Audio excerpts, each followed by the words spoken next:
Tere tulemast nõupidamisruumi.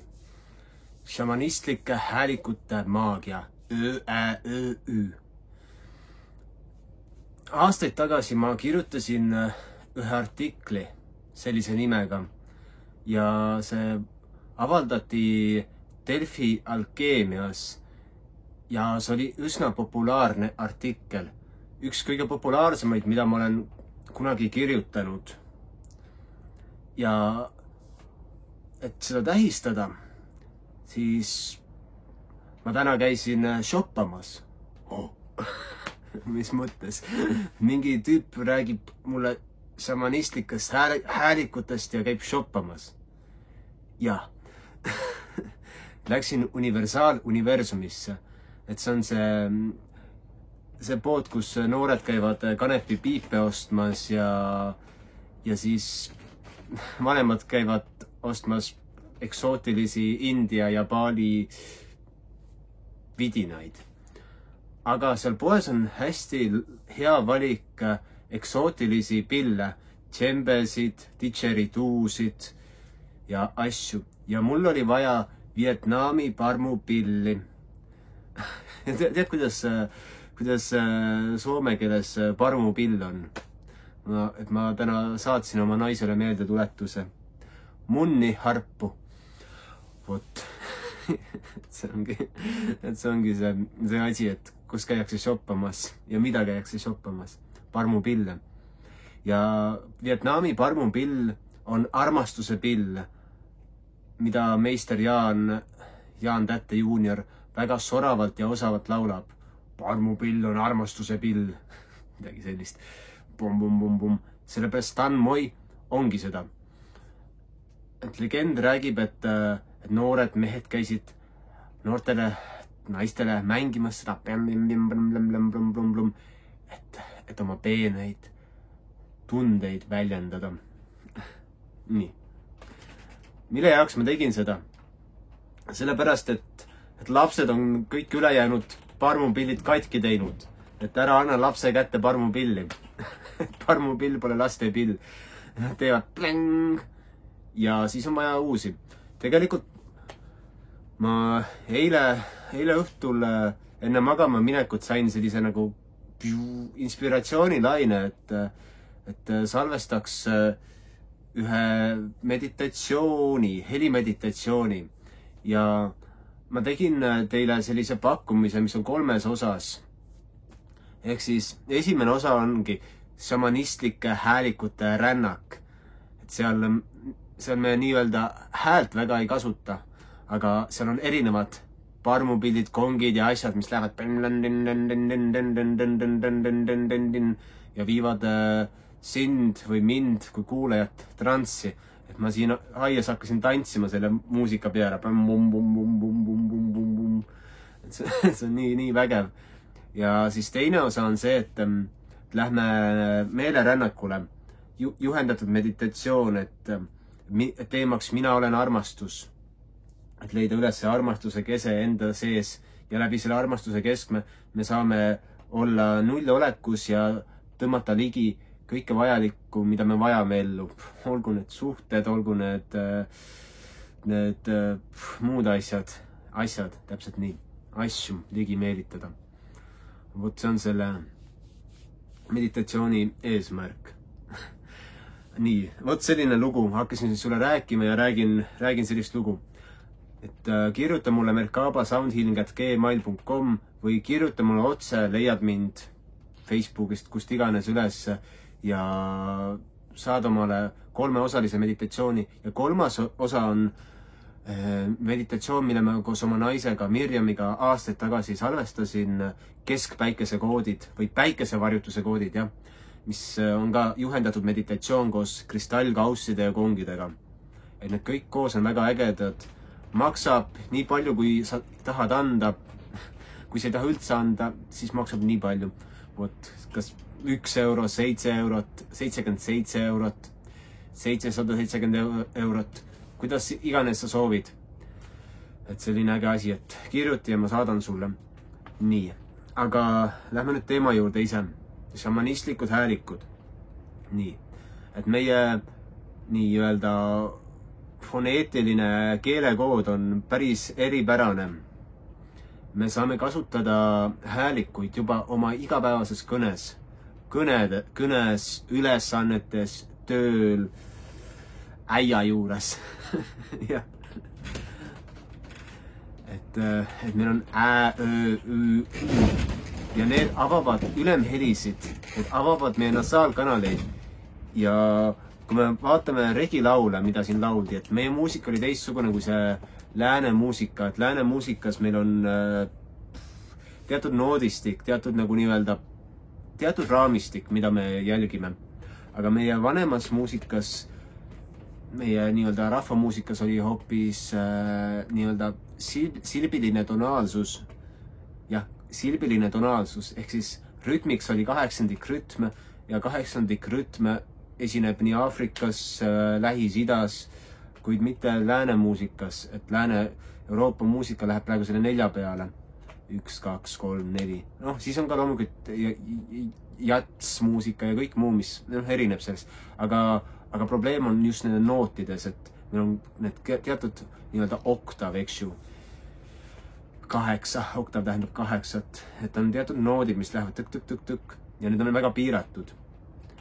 Selles mõttes, et nad ei võta välja ülemhelisid, ehk siis see on tempereeritud häälestus. Kui me võtame meie vanema muusika, selle nii-öelda Soome urilaste muusika või mõne šamanistliku muusika, aga just see regilaulude laulmine, see on see 8. silp, see tõk-tõk-tõk-tõk ja siis on see kui me laulame mingi mul praegu ei tule ühtki laulu meelde, aga see läheb siin kuhu see parmupill meid viib ka või need memmed, kes tegelikult ka noored naised ketrasid vokiga ja laulsid monotoonseid laule. Need läksid küll, viisid, käisid, aga nad olid kordusega ja kui sa kordad mingit asja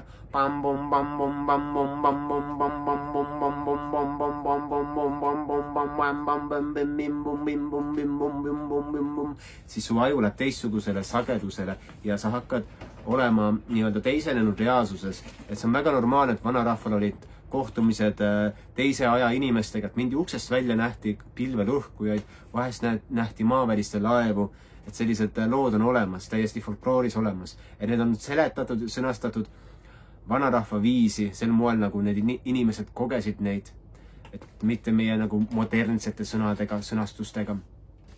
Eks ju? Et see on üks fenomen, et mida kogeti nii-öelda teisenen reaalsuseid. Ja Riina Kretiel, tema on väga palju uurinud vöömustreid ja vöömustrid on transist tehtud, nii-öelda valguskoodid. Et tänapäeval on populaarne, et valguskeel, valguskoodid, bim-bum, bim-bum, bum-bum, bum-bum-bum. Ja nendes vöömustrites on nii-öelda talletatuna koodides meie mälu, meie mälestused, meie DNA aktiveerivad koodid ja tegelikult ka regilauludes. Aga kahjuks ebaseksikad asjad, nagu näiteks Kalevipoja eepos on meie pärimuskultuurile jätnud sellise nii-öelda kehva maigu suhu. Et ma ei väida, et Kalevipoeg oleks kehv asi või mõttetu või midagi. Et mulle isiklikult meeldib, ma ei ole mitte kunagi seda lugenud, ma olen millegipärast vist pole kiskunud lugema. Kalevalat ma olen lugenud, et see on lahe. Et vasest mehike tuleb kuskilt, mingi väike mehike, siis muutub suureks ja raiub ilmapuu maha ja nagu mis mõttes. Et see ongi see teisenenud reaalsuse kogemused, mis olid väga normaalsed ja läbi just nende korduste ja monotoonse onomatopöa. Monotoonse onomatopöa. Ehk siis monotoonsus ei pea olema see, et vaid see võib olla ka pikk, nagu nii-öelda pikk silp, 8. silp või 16. silp või 32. Siin rütmiline laulu viis, mis kordab ja inimene läheb nii-öelda rändab teistes maailmades ja toob seda teadmist siia samasse kehastusse. Et töölauludega tehti ära suuri töid, mida tänapäeval, et minu generatsioon lumehelbekesi, et tõenäoliselt ma olen ka lumehelbeke ja mingil moel väga selline laisk ja eks ju, ma ka tulen sellest nii-öelda lumehelbekese häbist välja, aga lihtsalt ei suuda teha selliseid asju, sellist töömahtu ära, sest raske on, eks ju. aga lauludega ei olnud raske, lauludega tehti need asjad ära. Aga kahjuks on see kõik sellise nii-öelda modernse kultuuri ja siis ka mingi nõukogude mõjuga nii-öelda mattunud, hävitatud, hävinenud, kadunud. Ja siis me peame seda nii-öelda uuesti leiutama, taaselustama. Ja siis mõnes mõttes on mul ka kahju, et ma tegelen helidega ja teen neid helirännakuid, aga ma ei suuda ühtegi regilaulu laulda korralikult. Vahest tuleb mõni viis meelde. Võtsin mulgama, sorkamana. Aga ega ma täpselt ei oska neid, et minust on see kaugele jäänud, sellepärast, et keegi pole mulle seda edasi kandnud, seda koodi. Ja siis tuleb neid helisid teistmoodi leiutada. Ja õnneks on tehtav, kui saab aru, et nagu mis see heli teeb ja kuhu me temaga lähme, mida ta suunab meid tegema. Ja siis me avame neid koode. Ja siis tulevadki need, tegelikult ka näiteks inglise keeles on olemas see schwa, mis on nagu you, there. Lähevad siia. Aga meie keeles on hästi selgelt need välja toodud.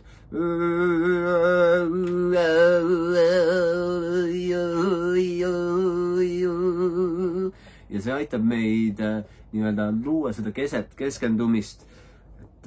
Ma kohtusin ükskord sellise Itaalia mehega, vaata YouTube'ist, Pino Masi. Ta on küll kommunist või sotsialist, ma ei tea, sest ta esindas mingit ideoloogiat. Ma loodan, et ma mingit ideoloogiat ei esinda, poliitilisi ideoloogiaid, sest ma ei saa neist aru. Aga ta oli laulja, rahvamuusik ja 70-ndatel oli ta ülimalt suur superstaar, nii-öelda rahvalaulik oma kitarriga laulis laule ja just nagu, et rahvas oleks võrdne ja siis toimusid Bologna plahvatused ja igatahes ma kohtusin temaga, elasin tema juures nädal aega või natuke vähem. Saime väga headeks sõpradeks. Tal on korra aastas selline nii-öelda päev, kui ta hakkab maalima. Ja ma saabusin sellel ööl külla. Tegelikult ma räägin sul kogu loo. Ehk siis läksin Itaaliasse ja läksin tegelikult kogukondade kogunemisele, ökokogukondade nii-öelda peaassambleele ühes Itaalia linnas ja tulin varem, et Itaaliat näha ja siis vaatasin, Airbnb-ga kusagil mingi väga huvitavas kohas, mingi külade vahel, teadsin, et see on Etruuria pärusmaa, et lähen sinna, davai. Ja lähen ja siis sõidan rongiga mingisse kohta ja kell on mingi 9 õhtul ja lähen rongist välja ja lähen mingi külaplatsile ja siis on täis neegreid, kes seal nagu tuk-tuk-tuk-tuk on ja siis ma mõtlen nagu, mis toimub. Et ma pole harjunud, et Eestis on nagu mustanahalisi inimesi palju vähem, eks ju. Ja siis ma mõtlen, tüübid lihtsalt istuvad mingi purskkaevu kõrval ja chillivad ja siis terve hunnik inimesi. Et ma ei ole rassist ega midagi, lihtsalt see väljend neeger sobis praegu konteksti, eks ju. Siis ma istun ja olen natuke kultuurishokis ja siis minu see võõrustaja ütleb, et jõuame tunni aja pärast. Siis ma istun seal ja olen ja siis kell on juba 12:30, pool 1 peale südaööd. Ikka veel mingi plats täis mustanahalisi inimesi, mina võõras linnas, ma ei tea, minu võõrustaja kuskil ei ole. Siis lõpuks jõuab kohale, õppab välja autos mingi üks tüdrukus oma vennaga, mõlemad on väga kivis, eks ju, palju kanepit suitsetanud ja ütled, tule sisse, teen ukse lahti, sealt tulbab koera. Kaane, ütlevad talle, topivad koera tagasi autos, topivad ta pagassi. Nii siis lähme sõidame, et istu ette, siis selle poiss läheb taha pingile, läheb seal pikali ja hakkab magama, siis hakkame sõitma. Sõidame kusagil mägede vahel, siis ma mõtlen nagu, kas nad nagu viivad mingisse kohta mind, kus mind nagu ohverdatakse või mis muga tehakse nüüd, ma ei tea. Siis sõidame, siis mingi jänes jookseb tee peale, siis tüdruk sõidab otsa Jänkule. Lähme autost välja ja siis vaatame, Jänku hüppab püsti, jookseb minema. Sõidame edasi. Siis jõuame mingisse külla kusagil mägedes. Siis vaatame, siis see näitab sinna, et it's a mafia house and this is our house. Siis ma vaatan mingi suurte väravatega, siin loss on ühel pool. Mafia maja. Ja siis on nende maja. Lähme sisse ja siis tüdruk ütleb, et sina magad siin, et meie lähme ära. Lähevad sõidavad poisiga minema. Okei. Siis alt korrusest tuleb selline värvidega koos sinna vana mees välja sinna. Mina täna sinuga ei räägi, et mina täna maalisin. Nüüd ma lähen puhkama. homme räägime. Siis läheb alla tagasi. Okei, lähen magama. Väljas oli veel 40 kraadi sooja. Ta oli kuuma laine. Igatahes ärkan hommikul üles ja siis vaatan, okei, mingi vanamees toimetab seal, ütleb tere, Piino. Ma ütlen Siimo, Piino, Siimo. Ja hakkame suhtlema ja siis tuleb välja, et korra aastas on päev, kui ta maalib. Ja just eelmine päev oli see päev, mida ta maalib ja ta oli nagu, hakkasime suhtlema, ta tegi mulle pastat ja seisin tema köögis püsti, tuli, hakkas mind välja viskama. Minu köögis mitte keegi ei seisa. Ma olen väga ebaviisakas, eks ju.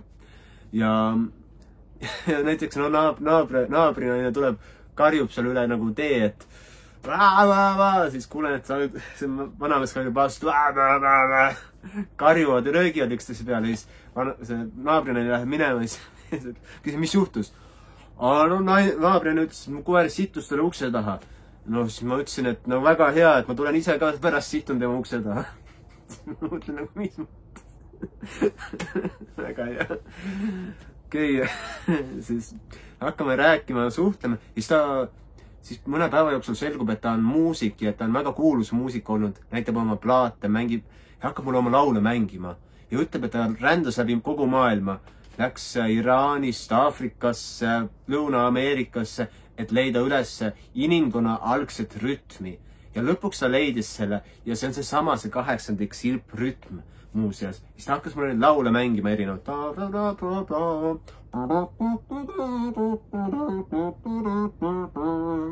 Laulab oma laule ja räägib sellest, mis toimus oma elust ja see oli väga ilus ja väga sügav ja tal oli 2 eeslit seal kõrval olevas metsas, kelle eest ta hoolitses ja koer. Aga selline nagu tore lugu tegelikult ja tore kohtumine ühe sellise nii-öelda suurkujuga, kes elas väga kitsastes ja väikestes tingimustes, oli elanud suure elu. Ja tema ka kinnitas seda nii-öelda algset heli, algset rütmi, seda, kuidas me leiamegi selle heli enda seest ja see algne rütm viib meid tagasi sinna joondusesse, häälestusse ja sinna kohta, kus me oleme ühenduses sellise kõiksuse allikaga või šamanistliku maailmaga. Vahet pole, mis silte me neile anname, et me oleme inimesed, me oleme lollid, me anname silte.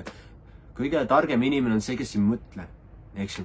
Et meie eesmärk on minna kohta, kus me ei mõtle ja siis, kui me saame seal need äratundmised, nägemused, kogemused, siis me võime neid jagada, rääkida ja siis oleme jälle, mõlutame, oleme mõttetud tegelased. Vot see on nii-öelda helide eesmärk. Vot ma loodan, et tänane video kasvatas, aitas, inspireeris sind ja kirjuta mulle või kommenteeri isegi, et kui soovid neid helisid, rännakut kuulda ja soovin sulle kõike head, nägemist.